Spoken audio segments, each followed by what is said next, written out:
আজকে আমি তোমাদের সাথে শেয়ার করব মেছেদা থেকে কুমারটুলি যাওয়ার জন্য খুব অল্প খরচে তোমরা কী করে যেতে পারো। প্রথমেই আমরা টিকিট কেটে নিয়েছি 15 টাকা করে, রিটার্ন টিকিট তাই 30 টাকা। যেহেতু হাওড়া যেতে হবে তো এখানে আমি একটু পোজ দিয়ে নিয়েছিলাম, কারণ নইলে বুঝবে কী করে তোমরা যে আমি যাচ্ছি। তো মেছেদা স্টেশন এখানে আমাদেরকে ওয়েলকাম করলো। তো এরপরে আমরা চলে যাচ্ছি 1 নম্বর প্ল্যাটফর্মের দিকে, কারণ আমাদের ট্রেনটা ওখান থেকেই ছিল। তো 1 নম্বর প্ল্যাটফর্মে যাওয়ার জন্য আমরা সিঁড়ি থেকে নিচে নেমে যাচ্ছি, কারণ নিচে নামলেই তবেই স্টেশন, উপরে দাঁড়িয়ে থাকলে তো আর ট্রেনে উঠতে পারবো না। তো নিচে নেমে যাচ্ছিলাম আর আশপাশটা দেখিয়ে দিচ্ছিলাম যাতে সবাই বুঝতে পারে যে এটা 1 নম্বর স্টেশন। স্টেশনে পৌঁছে দেখলাম 9টা 37 বেজেছে আর আমরা পৌঁছে গেছিলাম 1 নম্বর প্ল্যাটফর্মে। আমাদের ট্রেন আসতে দেরি ছিল, তো একটা ট্রেন চলে গেল। এটা আই থিঙ্ক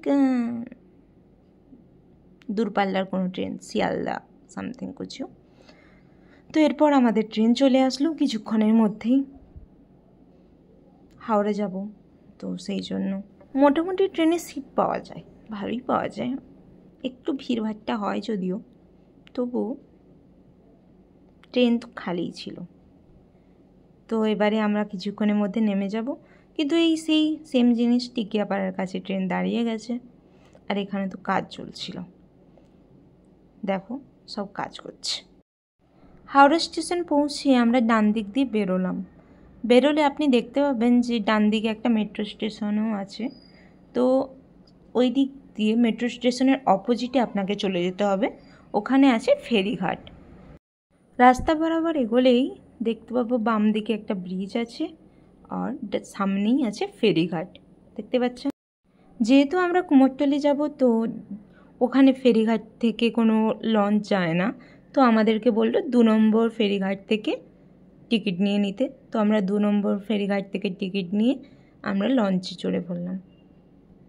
পুরোটা দেখানো সম্ভব হচ্ছিল না, কারণ যেহেতু লঞ্চ চলে এসেছিলো আর টিকিটও কাটতে হচ্ছিলো, তো তাড়াহুড়োতে সব কিছু হয় না। আর প্রথমবার আমি লঞ্চে চড়লাম, সেরা এক্সপিরিয়েন্স। মানে কেউ যদি লঞ্চে না চড়ে থাকো, আমি বলবো, সাজেস্ট করবো যে লঞ্চে একবার চড়ে দেখো, এত দারুণ লাগে না। মানে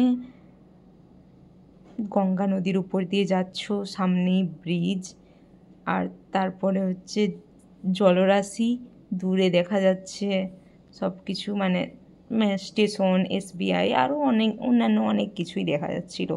তো আর আকাশটা কি দারুণ লাগছিল, মানে সিরিয়াসলি আপনারা যদি না গিয়ে থাকেন, আমি বলবো যান একবার, লঞ্চে চড়ে যান। দেখুন আমি দেখাচ্ছিলাম এখানে যে আমরা হাওড়া স্টেশন থেকে চলে যাচ্ছি, আর প্রথমবার যাচ্ছিলাম তো চেষ্টা করছিলাম যে পুরোটা ক্যাপচার করার জন্য। তো এটা হচ্ছে হাওড়া ব্রিজ, তো এর নিচ দিয়েই আমরা যাব। তো এখন আমরা হাওড়া ব্রিজের নিচ থেকে যাচ্ছি, আর এখানে এখন নৌকোও যাচ্ছিল। ব্রিজটার নিচটাও ক্যাপচার করেছি আমি, প্রথম তো তাই একটু ইচ্ছে করছিল কি দেখাই সবাইকে, আর তোমাদেরকে দেখানো তো আমার কর্তব্য। প্রথমবার লঞ্চে চড়বো আর নিজের ভিডিও নেব না এমন হয়, তো একটু নিজেরও ভিডিও নিয়ে নিচ্ছিলাম মাঝে মাঝে। লঞ্চ প্রথমেই একটা ফেরিঘাটে দাঁড়ালো, এবারে হুট করে মাথায় আসলো কি আরে এই ফেরিঘাটটা নয়। তো তারপরে অনেককে জিজ্ঞেস করলাম, তো তারা বললো যে এই ফেরিঘাটটা নয়, এরপরে একটা ফেরিঘাট আছে সেখানে। তো আপনারাও গেলে জিজ্ঞেস করে নেবেন যে কোন ফেরিঘাটটায় যাব।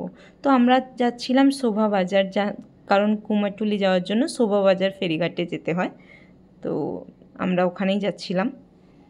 তো দেখো মানে লঞ্চটা একবারে সাইডে চলে গেছিলো, আবার সেখান থেকে সরে সরে আসছে। আর হ্যাঁ, তোমাদেরকে তো বলাই হয়নি, লঞ্চের ফেরির ভাড়াটা ছিল মাত্র 6 টাকা করে। তো আমরা পৌঁছে গেছি শোভাবাজার ফেরিঘাটে, তো এখানে আমরা চলে যাব। আরে আমিই যাচ্ছিলাম, তাই তো দেখালাম যে আমিই যাচ্ছি। ফেরিঘাট থেকে বেরিয়ে তোমাদেরকে যেতে হবে বাম দিকে, ওখানে যে লোকটা টিকিট কাটছিল ওটাই ছিল ফেরিঘাট। তো তোমাদেরকে বাম দিকে এগিয়ে যেতে হবে। তো এগিয়ে গেলেই তোমরা দেখতে পাবে সামনে কত কাপলস বাগেরা। তো তখনই বুঝে নিতে হবে যে ফেরিঘাট পৌঁছে গেছো। একটু এগিয়ে আসলেই একটা রেল গেট দেখতে পাবে, তো এই রেল গেটটা পেরিয়েই তোমাদেরকে যেতে হবে কুমোরটুলির। তো এখানে দেখো আমরা কুমোরটুলি পৌঁছে গেছি, আর এখানে ঠাকুরের চোখ আঁকা হচ্ছিল আর তার সাথে ভিডিও বানানোও চলছিল। কি সুন্দর সুন্দর ঠাকুরগুলো বানিয়েছে এখানে। কুমোরটুলির প্রত্যেকটা অলিগলিতে তুমি ঘুরলে দেখতে পাবে যে ঠাকুরগুলো এত সুন্দর, মানে ভাবা যায় না। এই ঠাকুরগুলোই হয়তো বিভিন্ন জায়গায় যাবে। তো দেখো সবাই এখানে ঠাকুর বানানোর প্রস্তুতি চলছিল। আরেকটা কথা বলে দিই তোমাদেরকে, কুমোরটুলি আসলে কিন্তু পারমিশন করিয়ে নেবেন, 50 টাকা লাগে মাত্র, ঠিক আছে? ওর পরেই তোমরা ছবি তুলতে পারবে বা ভিডিও বানাতে পারবে। 50 টাকা না দিয়ে পারমিশন করালে কিছুই করা যেতে পারবে না। ছবিও তোলা নিষেধ, ভিডিও বানানোও নিষেধ। তো এখানে দেখো ঠাকুরের গয়না তৈরি হচ্ছিল। লোকটা কি যত্ন সহকারে তৈরি করেছিল। আর এখানে বানানো হচ্ছিল মূর্তি।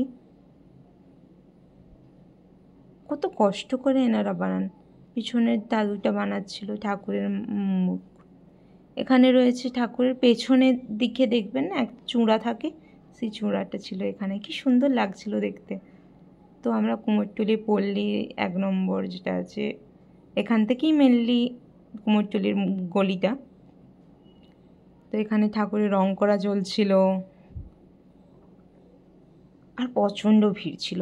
কত মেয়ে শাড়ি টাড়ি পরে ছবি তুলছিল ক্যামেরাম্যান দিয়ে।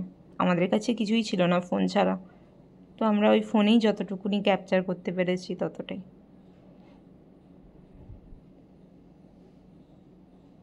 তো দেখুন এখানেও চলছিল ঠাকুরের মূর্তি বানানো, আর এখানে বাঁশ দিয়ে বানানো হচ্ছিল কাঠামো, যার উপরে ঠাকুরটা বানানো হবে।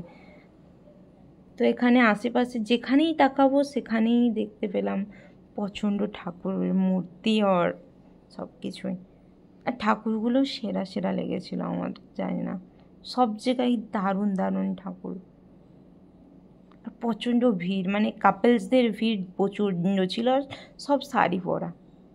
দেখো এখানে কি সুন্দর ছোট ছোট ঠাকুর বানাচ্ছিল, ঠাকুরের মূর্তি। তো তোমরা এখান থেকে কিনেও নিয়ে যেতে পারো। দেখো ঠাকুরের মূর্তিটা কি সুন্দর না? আমরা শুধুমাত্র ঘুরতেই গেছিলাম, কিন্তু যেহেতু জায়গাটা ভালো লাগলো আর প্রথমবার গেছিলাম, তো ভাবলাম তোমাদের সাথে শেয়ার করি। কারণ এখন পুজোর বাজার, আর আশা করি বেশিরভাগ সবাই ছবি তোলার জন্য তো কুমোরটুলি যাবেই। তো খুব কম প্রাইসে কি করে যাবে, সেটাই আমি তোমাদের সাথে শেয়ার করলাম। মাত্র 21 টাকায় তোমরা পৌঁছে যাবে কুমোরটুলি। আর যদি গ্রুপে যাও তাহলে তো কোনো কথাই নেই,